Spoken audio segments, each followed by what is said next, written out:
Como lidar com crianças e adolescentes com ansiedade? Essa é uma matéria muito interessante para os pais, para os cuidadores e para os profissionais da área de educação. Cris Graff conversa agora com a psicóloga Yara Mastini.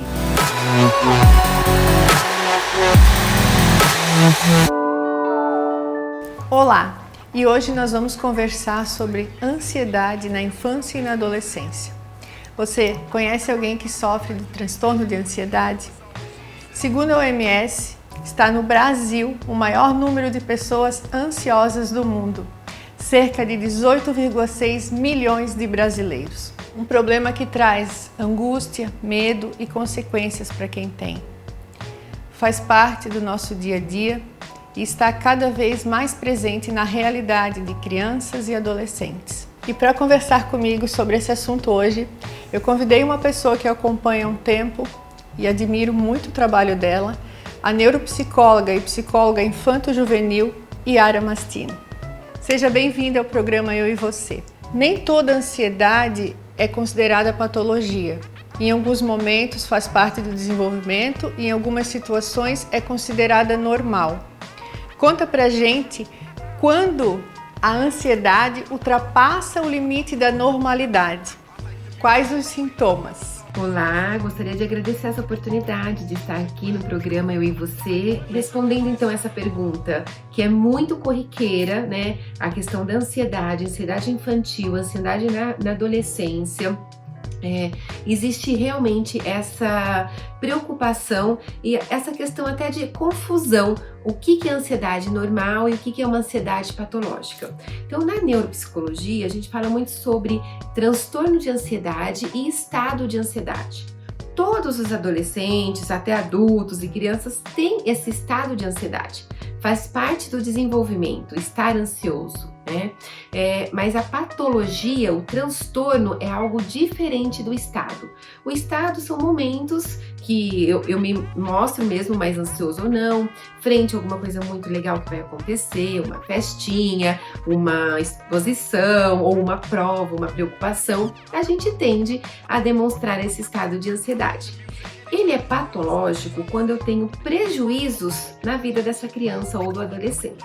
Então, por exemplo, ele fica tão ansioso que ele não consegue dormir sozinho, esperar aquele momento, né? Ele começa a não consegue estudar para a prova de tanta ansiedade, ai meu Deus, é prova, e começa a apresentar sudorese, taquicardia. São ações também corporais que a gente consegue identificar nesse estado de ansiedade. E aí ele é um transtorno de ansiedade, né? Lógico, falando de uma maneira mais simples aqui pra gente, quando você apresenta prejuízos no dia a dia dessa criança e desse adolescente. Por isso é importante a gente sempre identificar, né, e tentar mensurar e tirar desse senso comum que tudo é ansiedade. Muitas vezes as crianças estão mesmo ansiosas porque vão dormir na casa do amiguinho e a gente pode questionar: filho, isso é uma ansiedade ou é uma alegria muito grande, uma euforia? Quanto mais os pais trabalharem a nomeação dos sentimentos, das emoções, melhor é a conscientização e melhor é esse estado de ansiedade. Porque aí eu não tiro esse peso que tudo é ansiedade, eu sou ansioso. As crianças chegam aqui no consultório falando, sabe, Tia Yara, eu sou ansioso. E não, às vezes pode ser que você esteja muito alegre, tenha um momento de euforia, mas não de ansiedade. E trabalhando então ponto a ponto, a gente consegue desmistificar. Para você realmente diagnosticar como um transtorno de ansiedade, aí o ideal é fazer uma avaliação neuropsicológica e sempre o diagnóstico vem através de um médico.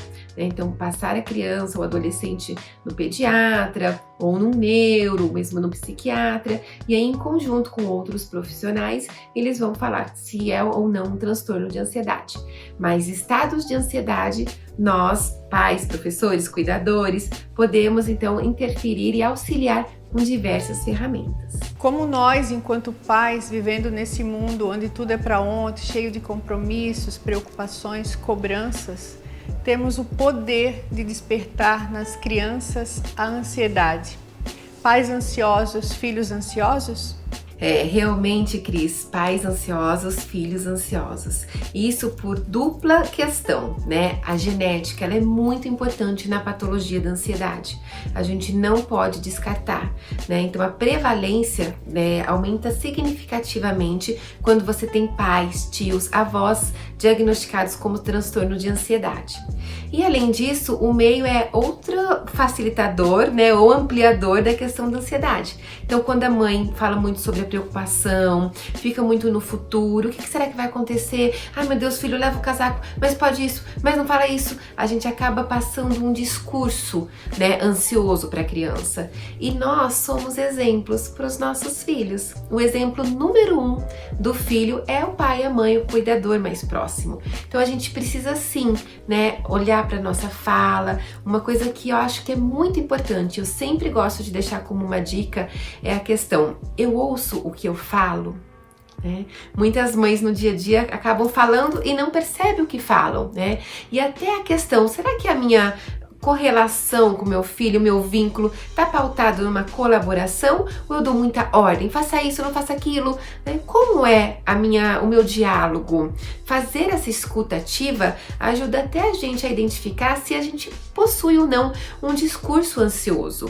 E aí, com isso, a gente consegue, né, ter mais consciência. É uma adaptação, não é fácil, mas a gente consegue sim, né, olhar para esse nosso discurso e verificar se aqueles comportamentos na criança são dela, são repetidos, é sempre assim, na casa também, na escola também. E aí, com isso, a gente consegue maior parâmetro para conseguir identificar e, ao mesmo tempo, auxiliar nessa questão da ansiedade. A ansiedade pode desencadear uma série de problemas na vida adulta. Como tratar e quando tratar? Sim, uma ansiedade negligenciada, né? Tanto um transtorno de ansiedade como estados de ansiedade muito eufórico na criança pode desencadear problemas no futuro, sim. Então, transtornos de ansiedade é algo que vem com muitas comorbidades. Por exemplo, eu fico tão preocupado que eu deixo de fazer as coisas. E aí eu começo a ter uma tendência a comportamentos depressivos, né? Ou tendência à frustração, a não saber lidar com a frustração. Não, é melhor não fazer, porque vai que eu erro. Né? Acaba sendo uma criança que vira um adolescente muito autocrítico. E aí vem as redes sociais, né? Hoje, como que está esse mundo, tudo muito rápido, tudo imediatista, tudo para agora, vai potencializando essa questão. E aí a gente pode ter sim prejuízos para a vida adulta. Por isso é tão importante esse olhar investigativo, né? Esse olhar empático, entender o próprio eu, como eu estou lidando, como é o meio que essa criança está, onde ela está vivendo hoje, quais são as experiências, para a gente poder colaborar, né? Para que não aconteça essas comorbidades no futuro. Que dicas você deixa para os pais? Como eles podem ajudar os filhos? Dicas é algo que os pais sempre pedem, né? Eu gosto de falar, mas é muito importante realizar alguma coisa que um outro profissional fala ou não, se faz sentido para você. Então, estar coerente com as suas ações, com a sua fala, isso é fundamental no dia a dia para qualquer comunicação, qualquer vínculo com a criança, né? Não adianta eu falar, faça isso, e eu mesmo não sou exemplo para aquilo. Então, ter esse olhar, né? Desenvolver esse autoconhecimento é o primeiro facilitador na vida, na relação pai-filho, que eu acho que é o que muito fala aqui no programa, né? E aí, em questão da ansiedade, é isso. Como que eu estou falando com o meu filho, fazer essa escuta ativa, qual é o meu olhar e, ao mesmo tempo, utilizar ao máximo com a criança essa ampliação, né, da questão dos sentimentos e emoções. Filho, será que isso é mesmo ansiedade? Será que você está mesmo ansiedade? Ou você está um pouco preocupado porque você nunca fez essa prova, ou porque você não sabe quem vai nessa festinha? Vamos pensar juntos? Utilizar perguntas com criança é espetacular. Com as perguntas a gente consegue ver o que realmente está passando na cabecinha deles, né? Qual é a interação, o que eles trazem, quais são os valores, e isso é muito importante. Existe uma técnica que é muito utilizada também, principalmente nos Estados Unidos, em outros lugares assim bem desenvolvidos, que é o mindfulness infantil. Em Portugal também vi muitos estúdios, muitas escolas que já estão praticando essa técnica, que é um tipo de meditação, né? É o foco no presente. Quando eu estou focada no presente, eu não fico nem lamentando o passado, que é um pouco da tendência depressiva, porque eu fiz aquilo, porque eu não respondi daquela maneira, porque eu falei aquilo com aquela criança, porque eu chutei meu amigo, né? E também não fico nem no futuro. E se chover? E se eu cair? E se eu me machucar? E se for difícil? Né? E aí eu fico nos extremos e não consigo vivenciar o presente. E é no presente que eu consigo identificar as minhas emoções, os meus sentimentos, os meus desafios, as minhas estratégias de como lidar com essas situações. Então, o Mindfulness é a presença plena, é você olhar para o que está acontecendo no agora, sem julgamento, né? Aceitando. Tem toda uma dinâmica por trás, mas trazer esse momento para a criança, alguns exercícios de Mindfulness para a criança, se mostrar exemplo, não, eu não vou ficar pensando, não aconteceu, deixa eu pensar no agora, né? O que a gente pode fazer agora para a gente se sentir melhor? Tudo isso vai fortalecendo essa questão de pensar mais no agora e minimizando essas preocupações, né, ansiosas do que pode acontecer ou não. Então, acho que essas dicas podem confortar bastante os familiares, mas estejam sempre junto aos seus filhos. Procurem ter, então, essa empatia, né, esse vínculo, esse toque, estar presente mesmo no momento presente. Eu acho que pode ser uma ótima opção para vocês fortalecerem essa comunicação, essa junção mesmo, esse vínculo e ter cada vez mais a harmonia familiar. Yara, quero agradecer a tua participação aqui no programa. Tenho certeza que ajudou muitos pais e filhos também. Muito obrigada por esse momento, Cris. Foi um prazer falar com você, né, de um assunto tão em alta que é a ansiedade infantil. Espero que vocês aproveitem um pouquinho esse nosso breve bate-papo. Me coloco à disposição de vocês e vamos ver se a gente tem, né, esses comportamentos ansiosos, vamos nos acolher e, se precisar, peçam ajuda, né? Muitas vezes o estado de ansiedade começa mesmo a ficar patológico, né?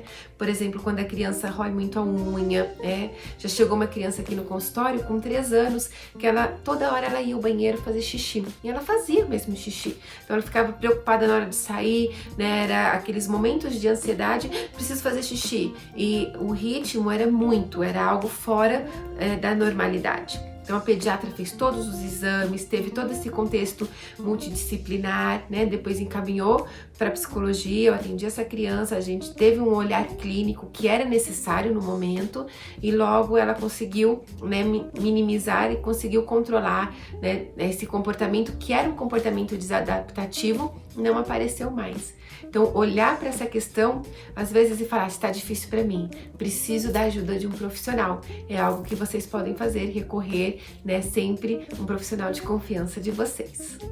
Muito obrigada!